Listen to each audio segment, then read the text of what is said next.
Bears, blog, boys, you know it all, computer, analytic, geeky nerds.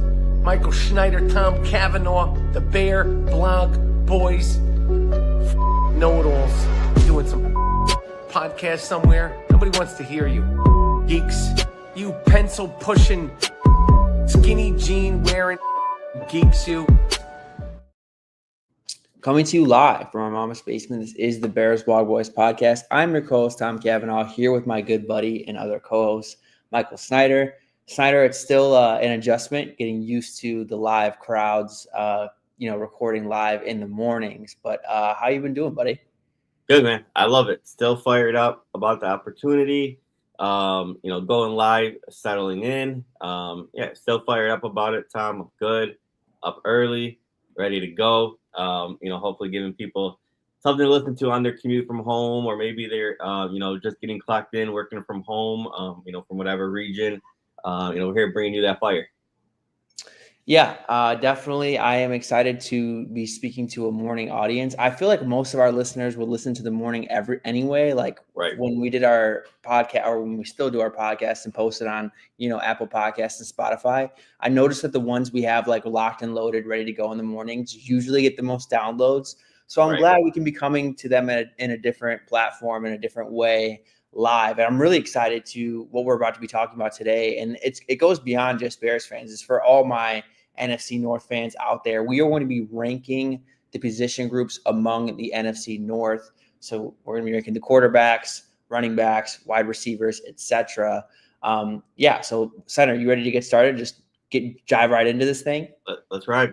So I'm going to be sharing a tier maker to give you guys a little bit of a visual while we do this. So we're going to do this real time and talk through it. So if we have disagreements, we'll hopefully hammer those out to create a collective list between me and Snyder. Feel free to chime in with what you guys are thinking if we're dead wrong on where we're ranking these position groups. But why don't we get started, Snyder? So quarterback's an interesting one. I don't think it'll be too controversial. I think it's pretty easy to say Jared Goff is probably the safest bet for the best quarterback. Am I wrong here?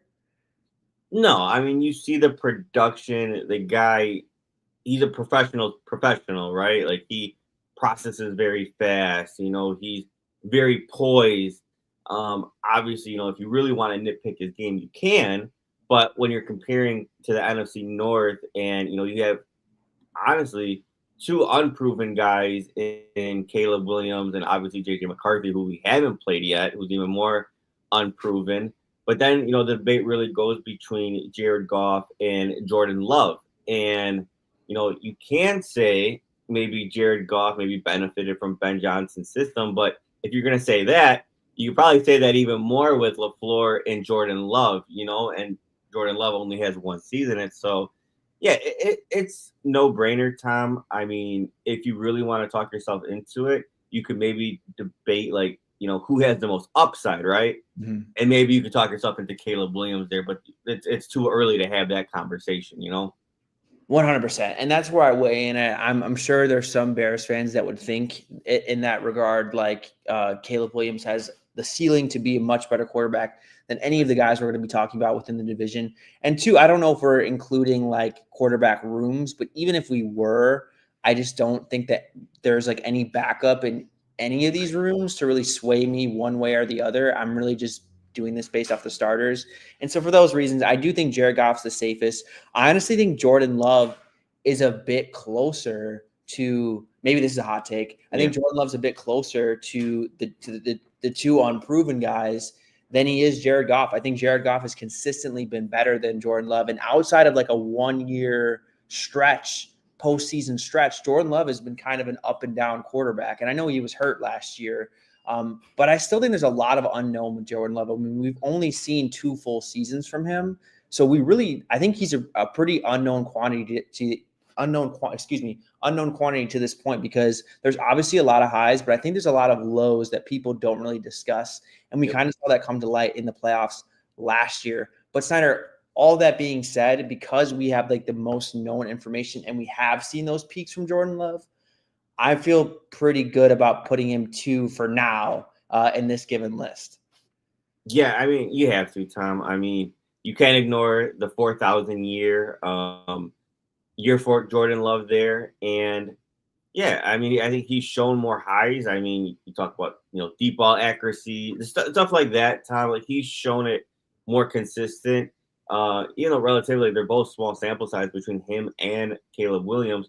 He was more consistent, Tom. Yep. So no problem putting Love there. I don't think there's really much to debate with that one. 100%. Most definitely. I think it's definitely attainable to where Caleb Williams, people will regard him as a higher quarterback next year. Oh, yeah. I think that's firmly on the table. If the season goes as we think it will. And then for the last two, we know absolutely nothing about JJ McCarthy. And when we're just looking at where we saw these guys as prospects, I feel pretty comfortable putting Caleb Williams above JJ, even though I don't think, like, a lot of people think JJ is going to be a disaster. I'm not in that camp. I just don't know if JJ McCarthy will ever be like a driver of a team's success. I think he'll operate within the confines of what the Vikings have done, like situationally, offensively for JJ. But I don't think I think he'll be like a Brock Purdy-ish type of quarterback. And for that reason, I will take the ceiling in Caleb Williams with this given argument. Yeah, and it's one of those things, Tom. Like, I'm not gonna overlook JJ McCarthy and the Vikings. I mean, they had 13 wins last year, Tom. Kevin O'Connell basically, resurrected the career. I don't know if he was ever above ground or anything, but definitely brought a ton of life to the career of Sam Darnold. I mean, 4,600 yards is no joke, especially with Sam Darnold. Got him paid. So I think there's a scenario, Tom, where JJ McCarthy might have one of the better stat lines.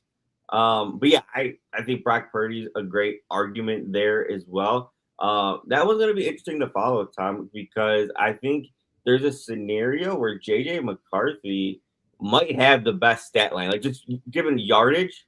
I'm not going to rule that out. I'm not going to overlook the Vikings at all. Yeah, so I had to get that out there, Tom. I don't know. I just feel like with a lot of outlets, a lot of people do, and it happened last year where a lot of people like really, really overlooked the Vikings. And I'm like, dude, last year, they had what? Or the year prior, they had 6 or 7 wins, and they were rolling out, Josh Dobbs, Nick Mullins, that one rookie from TCU, I think Jaren Hall one year they did. And I was like, dude, what they did last year compared to the Bears, that was a little bit more impressive. So I never want to overlook the Vikings. And then I can't overlook someone who, an organization that felt confident letting their 4,600-yard quarterback just walk in free agency. Most definitely. And maybe we can talk about, like, when we're finished with the offense, like situationally, who has the best offensive situation beyond their quarterbacks. And for those reasons, Snyder, I mean, you could make a strong argument that that's the Vikings with their coaching staff. And then obviously everything they've done around the quarterback, the receivers, the tight end, the offensive line. And it's just really hard to bet Kevin O'Connell, like you said, what he's been able to get out of quarterback. So from a stat line perspective, no doubt about, or from like an efficiency perspective, no doubt about it. I think I'm not going to sleep on JJ McCarthy, but like just agnostic of all of those things, who I'd take in a vacuum, I feel pretty comfortable still. I think I'd take Caleb Williams. Oh, yeah, most definitely. All right, we will put the Vikings 4th. I don't think anyone would disagree with this too. Like any NFC North fan would disagree with this too. Maybe some Vikings trolls would take JJ confidently over Caleb Williams, but we're trying to be objective here. This is how I had it pre-draft, so I'm not really using my Bears homerism here. The running back room, again, I think this is kind of chalky. The Lions, I think, pretty easily have the best running back room, Snyder, unless you have an argument for someone else. No, and they're in their own tier, right? Like, they're far and above anyone else in the division. I like the 2 other running backs. I maybe gave away how we're going to have it ranked. But, yeah, I think they are far and above, better, more dominant, just more explosive, more of like that, thunder and lightning, 1-2 punch. You don't really sacrifice much when you rotate them. Maybe a little bit of less explosive, obviously less explosiveness with David Montgomery, but don't get it like twisted. Like, that guy could still block his ass off. He could still provide value in the passing game and everything. Obviously he's nice in the goal line, making guys miss. It's just probably the best group in the NFL, Tom. If I'm not mistaken, if I'm overlooking someone, it's a dominant room for sure. Yeah, and you could legitimately make the case for Jahmyr Gibbs being the best running back in the NFL, and I wouldn't argue with you if that's how you felt. And then to have David Montgomery, who I think's like at the very least a top 20 running back in the NFL as your RB2 or like complimentary guy. I mean, 100% Snyder. They are like what the league I think is trying to strive for with like the dynamics of what you want and an effective backfield. I think they're like the model that teams are looking for. So 100% agree with you. They are comfortably the top group. The next two is where it gets interesting because I hate to say it for my Bears fans, but I think the Bears comfortably have the worst running back room of the NFC North. So the way you want to look at it, in my opinion, with the Vikings and the Packers, do you just value the star power in Josh Jacobs, who I think is pretty comfortably the best back of the next three teams? Or do you value like the depth aspect of it? Because Jordan Mason looked pretty good with the 49ers, and he's obviously coming over to be a part of this backfield for the Vikings. And then Aaron Jones is still decent. He's obviously not what he once was. And they kind of have a 1-2 punch, a lesser tier 1-2 punch like the Lions. So Snyder, how do you want to? I can be convinced either way. See, that's a tough one, right? Both similar systems, very similar opportunities there. That was tough because Aaron Jones, Tom, for as older as he's getting, he was damn good last year, right? You add the depth of Jordan Mason, maybe that makes him, a little bit more fresh. So maybe he becomes even more efficient than he was. And then I love Josh Jacobs. I think Josh Jacobs is a hell of a back. But then you talk about the room, Tom, and I don't know. Maybe test my ball knowledge, Tom. I can't name their RB2 off the top of my head. It's between Marshawn Lloyd and Emmanuel Wilson. So, again, I don't think Emmanuel Wilson's like a bad player by any means, but it's clearly a step down from what the Vikings have in terms of a 1-2 punch. But again, Josh Jacobs is kind of like a workhorse, like a do-it-all type of back. So I think it's really a preference. And I don't know, Sider, I think I would lean the Packers for that specific reason, but I could definitely see where some people would favor the Vikings because I do think Aaron Jones was really good last year. I still don't think this is like the Aaron Jones of old. I don't know. The Vikings run game didn't really inspire me last year, even though he did have a solid season. Yeah, so you're just leaning more towards the star power. Mm-hmm. I think the Vikings running back room is very safe, but yeah, I'm with you there, Tom. All right, we will do the Bears rival Packers for the second place in terms of the running back position. We will put the Vikings at third. And then with the Bears, I mean, there's just, Swift, I don't think is an every down guy, or I guess an every down workhorse, a desirable one. I think he can be that. But in an ideal world, I don't think that's how you want to use him. And then everyone else is just so unproven. So I'm curious to see, even though this is kind of what we're evaluating the running backs by themselves. I'm curious to see how this all shakes out next year in terms of a running game, in terms of efficiency, looking at the stats that really matter, who comes out on top. Because I still think the Lions are going to be able to run the ball really well. Is it going to be as well without Ben Johnson, who was one of the best run game coordinators in the NFL in the past couple of years? Probably not. The Packers obviously invested a lot on the offensive line, especially with run blocking offensive linemen. Do they take the throne here as the most effective run game? And then the Vikings have made huge investments in terms of trying to build out their running game. They add Jordan Mason. They sign a center and a guard. They draft a guard with their first round pick. I think that's really where they wanted to focus on getting better this year, was in the run game. And then the Bears was really just about focusing on the pass protection and the passing game around Caleb Williams. That's what I thought their focuses was. That's what their moves told us. And so the run game, I think, kind of suffered from that. But they also added Ben Johnson. So you never really know. They could always still be an effective running team. So I'm really curious to see, Snyder, who is the best running team from an efficiency standpoint in 2025. And it's interesting, Tom, right? If you had David Montgomery on the Bears or Josh Jacobs on the Bears or Aaron Jones on the Bears, you'd feel really good Yep. about them being that number 2 spot, like far and above, because of Ben Johnson. And it's weird, right? Like you said, probably one of the best, if not the best, run coordinator in the NFL.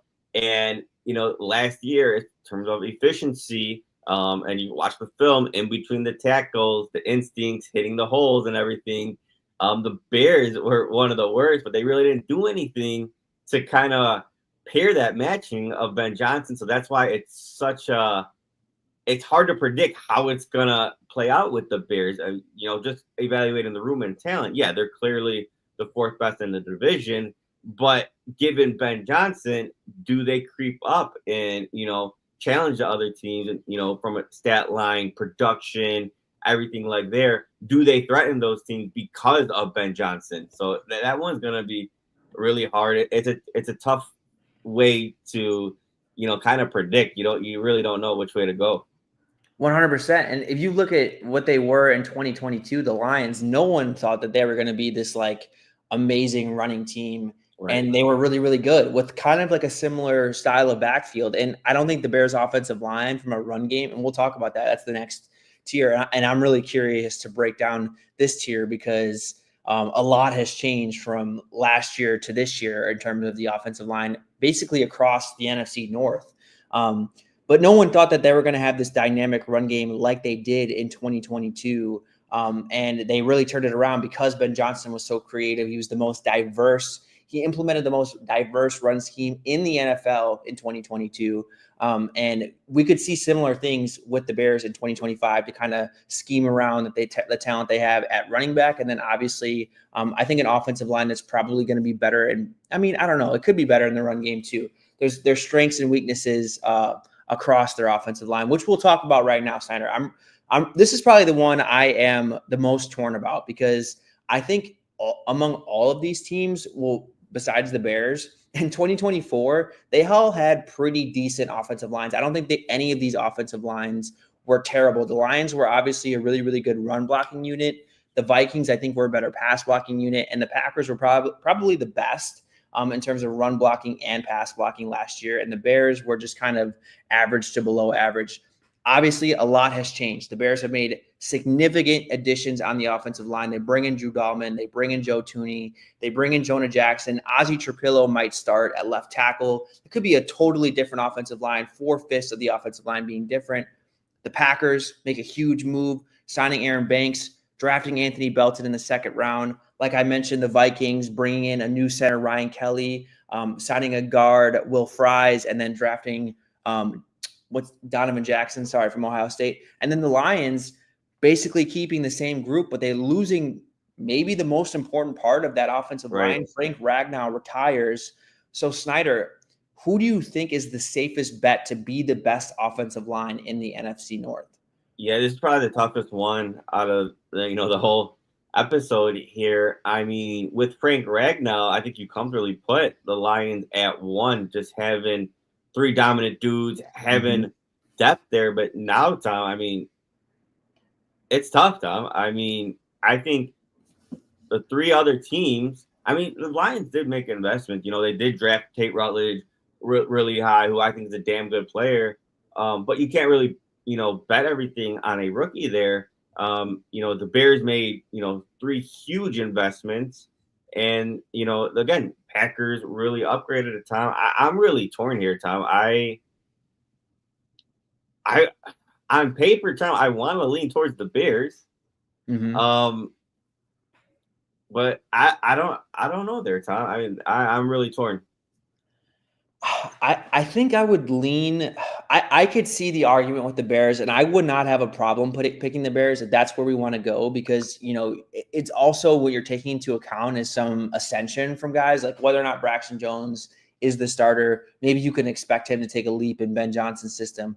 I think it's definitely fair to expect a leap from why am I blanking on the Bears' best offensive line? From Joe Thuney and obviously Drew Dahlman, but from Darnell Wright as well. I think it's fair to expect an elite there. So if you're anticipating that jump for the Bears' offensive line, I think there's a legitimate argument you can make to anticipate them being the best in this group. I will say, I think the Packers pass blocking unit is really, really good. And I don't really know if Aaron Banks or the guy that they drafted in the second round, Anthony Belton, really changes that or enhances that. I think they wanted to get more physical and become a better run blocking team.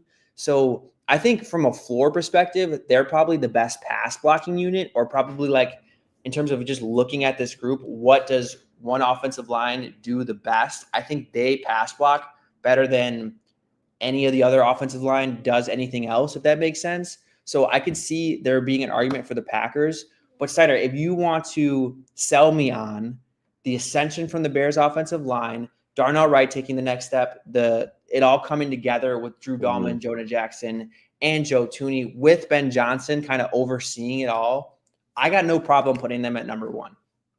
Yeah, with that time here, I think there's more of the debate for 1 and 2. You look at the Vikings, right? You look at Christian Darrisaw. They did just draft Donovan Jackson. I know there's a lot of unknown there. Ryan Kelly is very proven, consistently average to above average.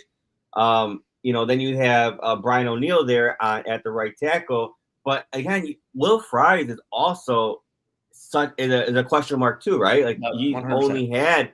I know he got paid, right? Like if you look at his contract, you think like, oh yeah, let's slot this guy as a top 15 offensive guard, and there you're set. So like you could convince yourself that the Vikings have the best thing. But I look at like a Will Fries, like maybe no different than I do like a Jonah Jackson. Like I think maybe Jonah Jackson's even a little bit more proven. He has had more success for a longer period of time. So I don't know, Tom. I mean, you look at the tackles as far as like maybe star power and a little bit most proven. Maybe you lean towards the Vikings. But then when you look at the interior offensive line, I think the Bears have the edge there. Most definitely. And I think you nailed that on the head, Snyder, because Will Fries was a huge question mark in free. Right. We talked about him when we were doing our free agent previews. He was a backup offensive lineman, right? And he jumped into a starting role, played very, very well the first 5 games, and then got hurt. So it was a very small sample size of him being anything more than a backup. I think that's an absolute question mark. I think you nailed that on the head. And I was not the biggest Donovan Jackson guy either. I thought that was a reach. Right. I didn't love him as a prospect. Like I thought he was a fine prospect. He could be a fine starter in the league. I just didn't see a first-round caliber player, especially if you're going to take an interior offensive lineman. Like I want no doubts there. And I couldn't get there with Donovan Jackson to see him the same way. So I think, Snyder, I'll put the Bears number 1. This could look really bad. Yeah. It's just past trauma with everything we've hoped from Bears offensive lines in the past. This could look really bad, but I'm really confident in what they're doing here. I'm really confident in the offensive line coach they brought in, the scheme that they want to run. There's cohesion here in terms of skill sets. I think it all makes sense. The plan all makes sense. I think that the group fits together really, really well. And for those reasons, Snyder, I'll put my stamp on the Bears offensive line being the best in the NFC North.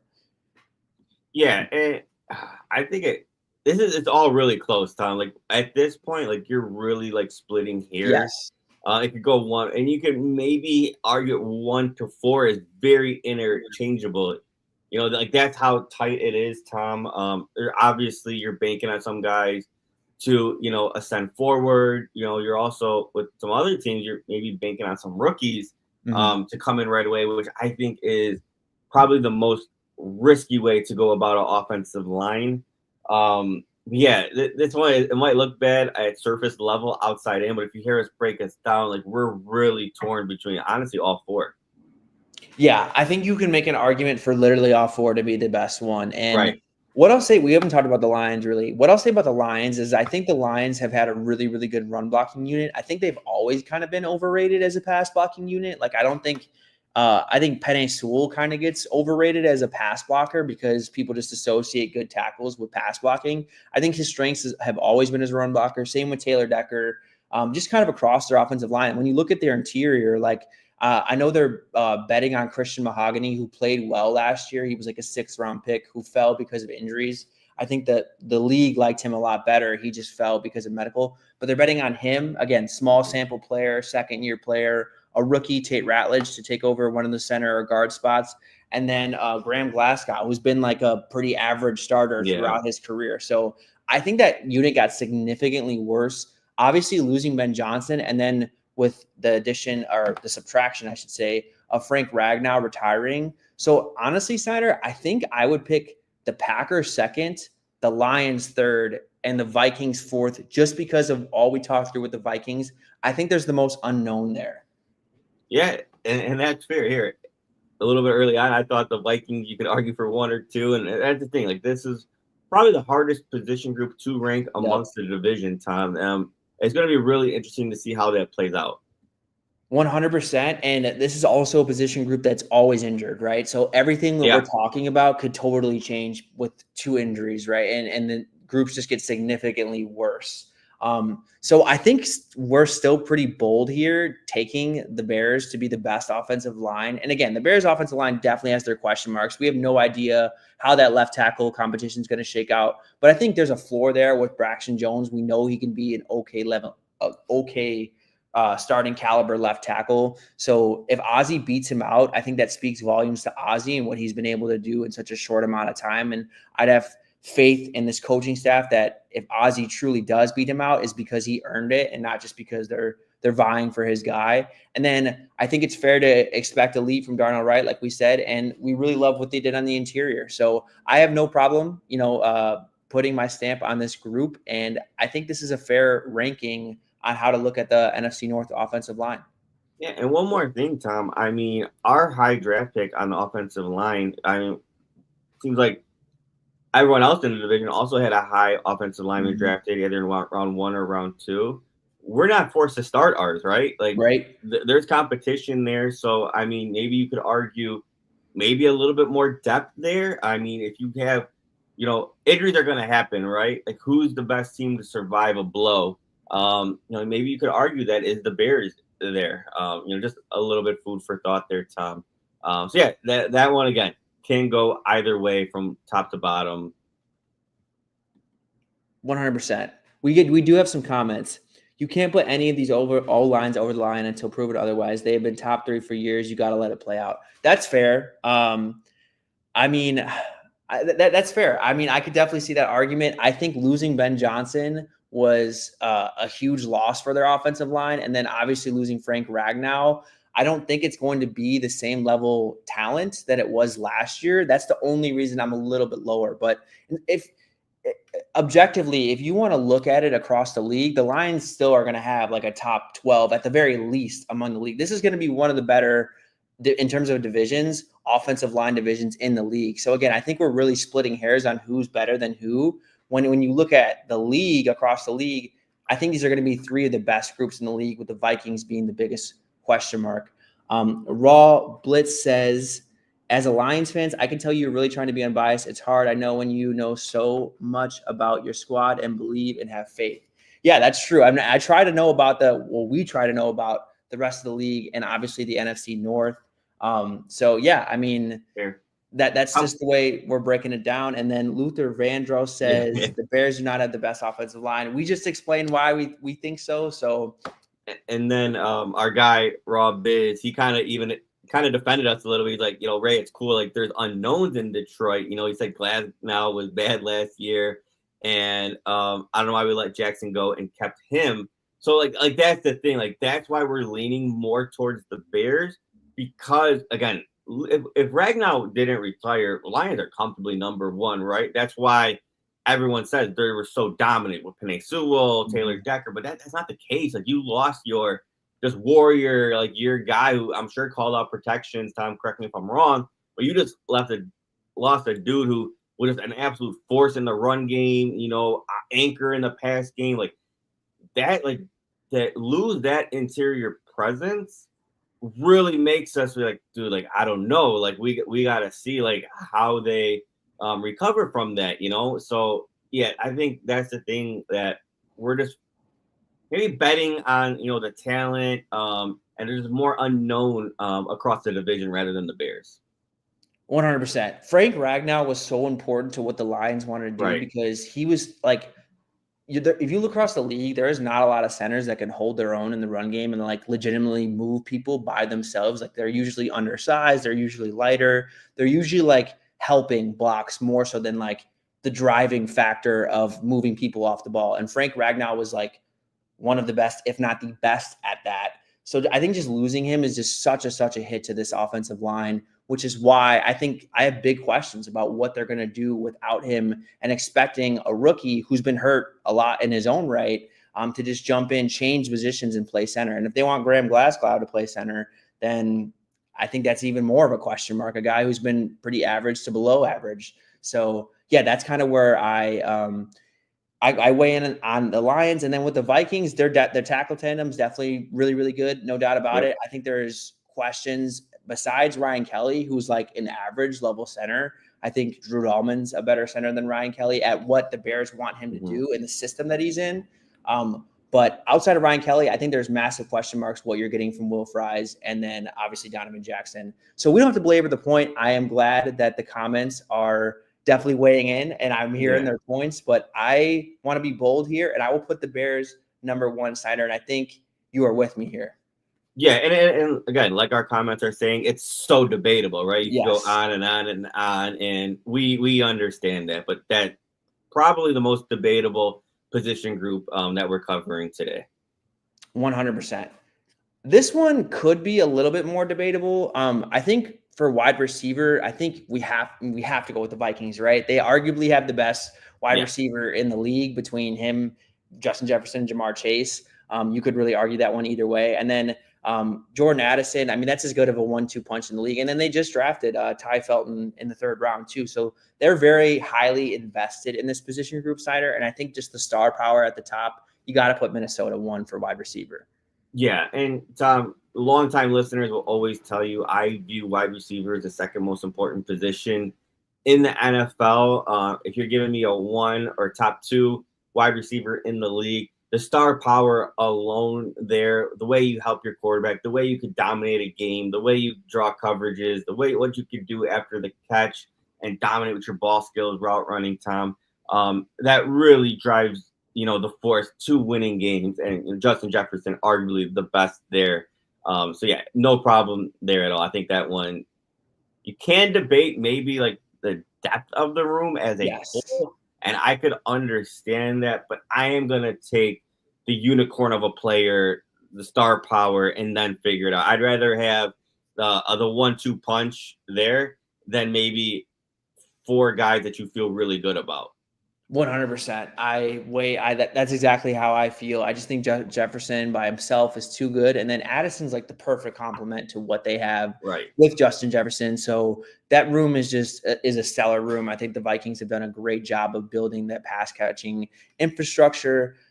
I think what the next group is where the debate, literally who's number 2, I think is the debate, because I think the Packers are pretty clearly 4th in this debate. It's just whether or not we think the Bears are the Lions. I think I would lean the Bears slightly, center. Is Amon-Ra St. Brown the best receiver of the 2 teams, of the Lions and the Bears? Probably yes. I think he is the best receiver among those 2 teams. But I just think the Bears are a lot deeper. Obviously, Jameson Williams is a really good player too. I'm not trying to discredit what he was able to do last season. But the Bears have Rome Odunze in waiting, who I think has the potential and is on track to be a better receiver than Jameson Williams. They have Luther Burden as well too. So I just think they have a lot more dynamic depth beyond their 1-2 punch at wide receivers. And I like Zacchaeus too, as like a role player. I know the Lions have a couple role players as well, but I think that's why I'd argue the Bears slightly over the Lions. Yeah, Tom, it's going to be hard to do that. I don't know if I can. I mean, here, us as Bears fans, we know how incompetent the head coach was, how incompetent the offensive coordinator was. It's why they got fired, right? But then you hear reports after the fact of Caleb Williams is like, and then even the wide receivers, like, we were so confused, like, the details were not laid out. So we understand why everyone had a down year, right? And then you look at the year prior, DJ Moore, who was pretty predominantly in a slot role, had almost 1,400 yards. So, like, we know the talent, Tom. I just think it's hard to put the Bears at 2 when you had St. Brown had 1,400 yards. Jameson Williams had 1,000 yards, and we know it. We try to look beyond the box score, but it's hard to put the Bears over that when we didn't have a single 1,000-yard wide receiver, and and they had two, one of them being very dominant. So after kind of considering that time, I have to put the Lions at 2, but please don't overlook the Bears, because last year it was so bad from a coaching aspect that we expect DJ Moore to get back. Maybe not to the 1,400 yards, but definitely above 1,000 yards and have a lot more opportunities. We are betting on the ascension of Rome Odunze, being with a better head coach, building that connection with Caleb Williams there as well, Tom. But then you add, Luther Burden as well. Like you feel really, really good about what that unit can become. So I think you have to give the slight edge to the Lions there, Tom. But don't sleep on the Bears. Like, this could very well definitely be the clear 2, and maybe challenge the Vikings as far as just yardage and production as a whole. Obviously, Jefferson's going to be the best guy. But I think it could be a very, very productive unit, especially if Caleb takes that jump. So, again, don't sleep on the Bears there. But I think this 2 and 3 is tougher than some fans may think. If you are looking beyond the stat line, beyond the box score with St. Brown and J-Mo there. 100%. And maybe I should have explained to our listeners why I lean the Bears. I watched Rome Odunze last year. He was a lot better than the stats would indicate. And I factor my priors in, right? Rome was the 9th overall pick. He was a top 10 player on my board in that class. I have very, very high hopes for what he can be. And I think he was a better player than anyone who didn't watch him, just looked at his numbers and was like, oh, he sucked. No, he was getting open a lot. The Bears offense was broken. That's kind of what I'm factoring in here. For sure. But I totally hear your argument, Snyder, and I'm going to lean with you that the Lions have a much more proven group. They have Amon-Ra St. Brown, obviously. They have Jameson Williams, who've already done it. And for those reasons alone, I'm with you. I will lean towards the Lions. I think the Bears have upside to clear them, right? Because obviously I think DJ Moore was being misused, wasn't able to reach his ceiling. Rome, we're expecting that second-year leap. And then to have Luther Burden, who's this very creative player, with Ben Johnson as your third option as a receiver, I mean, I think the sky is really the limit with this group. But yeah, I agree with you that it's going to be hard to ever surpass the Vikings. But to lean towards the proven group, I think, is the right thing to do. I'm getting ahead of my skis here a bit. I will put the Bears third. I think the Packers are comfortably fourth. They're still, I think, looking for a wide receiver 1 top option. They seem like they have a lot of complimentary guys. Maybe Matthew Golden can be more. I think he's still more of a complimentary guy. But for those reasons, Snyder, I think this is why we got to rank it this way. Yeah. And there's one more thing on the Bears, Tom. I think if you could spark up a debate and you could be really loud about it, and I'd understand it, right? Bears biased aside, we're all our listeners, you can very much say we're not biased towards the Bears at all. We really break it down league wide. But here, you look at a Jameson Williams, right? He didn't have a ton of targets, right? Didn't make a lot of guys miss on his own. It was a lot of schemed up. Not trying to take away anything from him. He did grow into that role, and it's obviously valuable. But you look at the Bears guys, they might have. Yeah, I know Jameson Williams has more juice, straight line speed. He's a burner, no doubt about it. Special talent.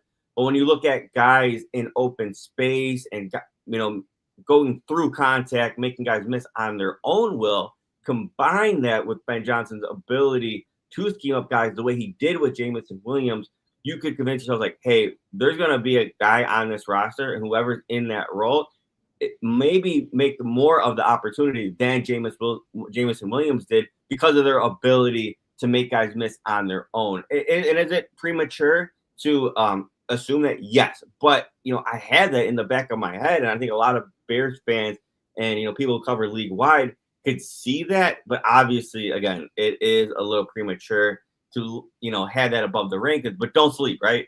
Don't sleep on this room being very, very productive. And so maybe someone finds themselves in a predominantly slot role like Amon-Ra St. Brown. You might see very close production there to St. Brown. Again, it might sound a little bit homer, but don't sleep. DJ Moore, like I said, a year ago was that guy. Odunze has the ability to be that guy. Luther Burden was that guy, not last year, but the year prior in his college season in the slot. So, like, just don't sleep on what this unit can become. Most definitely. That's kind of why I was ready to rank them ahead of the Bears because of the ceiling. But yeah, I think this is the way to rank it as of right now. The tight end position group is also very interesting because I like all of these tight end rooms. Like I think this is one of the strongest position groups in the NFC North. I think you probably have to go Laporta at number one because he's the most proven, kind of like what we just had the argument with the wide receivers. So I think Laporta would be one for me, Snyder. Hawkinson would probably be two.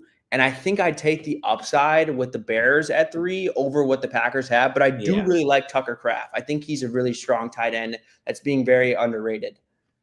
Yeah, I think that one's clear, Tom. I think 1 and 2 is a little bit more debatable, but I think 3 and 4, you can't really debate it, right? Yeah. I know the Bears is a little bit more unproven. Obviously, the talk goes with the potential of Colston Loveland, but you can't ignore that, right? Like, give me that upside, give me the versatility with Cole Kmet and 12 personnel versus what the Packers kind of have. The thing is why, like, the Packers, when it comes to wide receivers and tight ends, like, majority, other than Matthew Golden, who, again, was just their first-round pick, hasn't proven anything yet, their whole skill position from the wide receiver room and tight end was all built with, like, day two guys, like round two guy, 3, 4 guys. So it's like they're going to produce with LaFleur. They have a 4,000-yard quarterback with Jordan Love, but, like, the individual talent, I don't know. And I think they're always going to look better.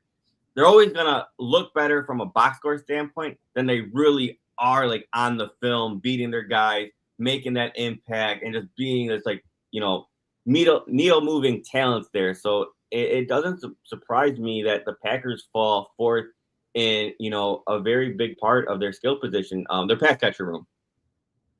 Yeah, they are very unproven. There's a lot of mid-round picks don't have a lot of buzz. Like, even if they were better than they were, I think the Packers have a very bad PR team because their skill player positions just don't get a lot of hype. And Tucker Kraft, of all of the guys we've talked about, I think I like the most. Like, I think he actually is a really, really good tight end. That if he was a bigger part of the passing game, would get a lot more buzz, and I think has the potential to be one of the better tight ends in the NFL. But for the receivers, I totally agree. I think that they have a lot of number twos and a lot of guys you don't feel great about if they had to carry the load in the passing game. Senator, I know you have to run at 8, so we might want to cut off offense and then do defense on Thursday. I think this was a bigger discussion than we anticipated going through each position group. Yeah, I could go for another 10 minutes there, Tom, maybe 15. If you wanted to shore up anything or go deeper into anything, I think we can. If you wanted to there, Tom, it's up to you. Yeah, we can go through some of the comments that we haven't addressed. Raw Biz is saying that he agrees with Hawkinson on the downside. Kmet is a better run blocker. Why don't we just talk about the Bears tight end room? Because I don't think we really did that. So, I think Loveland has the potential to be the best tight end in this. I like the way I graded him as a prospect. I love Colston Loveland. For the listeners in here that just do not follow our podcast, I loved him before the Bears drafted him. He was a top 5 player on my board. I think he is top 5 tight end in the NFL type of potential. And I'm glad that the Bears took him and saw that over Tyler Warren, who I thought a lot of people had Warren over Loveland. So I think Loveland has the potential to be the best tight end. And a year from now, 2 years from now, I think it could pretty easily be flipped to where the Bears had the best tight end room. But when you're just looking at what the Bears have from a proven standpoint, Cole Kmet's definitely a solid tight end. There's no doubt about it. If Loveland can be everything that I think he can be with Kmet as the number 2, this has the potential to be one of the best tight end rooms in the NFL. It's just whether or not Loveland can hit the ground running as a rookie because he has missed time already and I don't even know if he'll start training camp when it opens. So I love the potential of the Bears tight end room. I just think it's hard to go against the proven established rooms with the Lions and Vikings. Yeah, and I agree with that, Tom. But here, Tom, why because basically a lot of people will say like Ben Johnson drafted his Sam Laporta. And I think, if Sam Laporta was in in this draft, you'd have no problem drafting him 10th overall. I know he's never eclipsed 1,000 yards, but you see what he's done, like as far as like impact, right? Being that, mismatch type of piece there, Tom. With Loveland, why do you see more potential even than like Laporta there? I thought Loveland just had more receiving chops. Like Laporta, to me, his best traits were what he's able to do over the middle of the field as a yards after the catch player on in-breaking routes, where I think there's just so much more versatility. I mean, Loveland's not even as good of an after the catch threat as Laporta, but I thought there was so much more versatility of what you can do with him as a receiver before the catch, like the routes you could have him run, down the field threat. Like Loveland was an absolute monster, plucking the ball out of the air, literally stacking DBs vertically and getting behind the defense as a tight end. And then everything he's able to do as a separator, like line up outside against corners and run slant routes and legitimately get open. Like he was just so much more of a mismatch player as a receiver, in my opinion, to where the versatility was really endless with what you can ask him to do. And then I also thought he was a better run blocker than Laporta as well in terms of a prospect. Now, like there's obviously a lot of projection when you're projecting blocking to the NFL. There's better players to block, Right. But that's something that's not really a strength of Laporta. I think Laporta's good in specific blocking type of roles where I thought Loveland offered a little bit more there. And yeah, I just think Laporta was like Loveland was kind of like a souped up version of what Ben Johnson did with Sam Laporta. But I thought the ceiling was even higher because of the little bit more that Loveland offers as a receiver. And that's the thing, right? Like to evaluate this, you got to look beyond the box score, right? Like you're gonna have to see like, Loveland lined up like in the slot in the way he, hopefully can just erase defenders in the run game, right? And then maybe you have them lined up out wide, like being that red zone threat, goal line threat mismatch there. So yeah, I mean, there's just a ton of upside there, Tom. Like to where he could be that decoy. He's gonna impact the run game, and then you're gonna see him like just shaking dudes off the line of scrimmage. Moving the chains, right? Like you're gonna have to really evaluate him from a down to down impact versus just the stat line. And I think you could make the same case for Laporta, right? Like you see like a Brock Bowers, yeah, he had like 1,200 yards. Then you see Laporta, his rookie year, I think just recently had 700 yards. But again, like as far as impact, I'm not saying Laporta is better than Bowers, but don't overlook one or the other just based on, the stat line. Like really dive deep into it there. Yeah, 100%. They're honestly a little different, like Loveland and Laporta. I think Laporta is like a better straight line player, whereas I just think like the change of direction and route chops that Loveland offers you on top of, I think, a better blocker. I think Loveland will be a better blocker. Yeah, that's where I lean that way. Yeah, and I don't want to underrate Sam Laporta. I think that people looked at, he was just a one-year wonder after his rookie season, when really like the Lions were just a peak efficient offense and they weren't going to throw the ball that much to where Laporta could really capitalize box score wise, but he's still as good of a tight end as he was in that rookie season. One of the best tight ends in the league. Right. No doubt about it. So this is a really strong for tight end being one of the weaker positions in the NFL. This is a really, really strong division of tight ends. It is, right? And then again, we like Tucker Kraft, right? I just think the other room, they're just more upside. I think Oxen obviously clears him and everything, but yeah, I mean Tucker Kraft in most divisions is near the top, right? So yeah, like that, it's a tough room. Yeah, and just to close out the show with a little Packers slander, right? We got to, as Bears fans, we got to keep it real with where we stand in the Bears-Packers war. Luke Musgrave, everyone thought Luke Musgrave was going to be a thing, and I try to tell people before the draft, like, no, he's not. He's not going to be a thing. Yeah. I did not like him as a prospect, and lo and behold, Tucker Kraft beats him out pretty easily. Musgrave couldn't stay healthy in college, couldn't stay healthy in the league to this point. I think that's why I don't really consider him either in terms of this conversation. And that's how it is with the Packers, right? They just build their skill positions from, day two, and again, I like Kraft.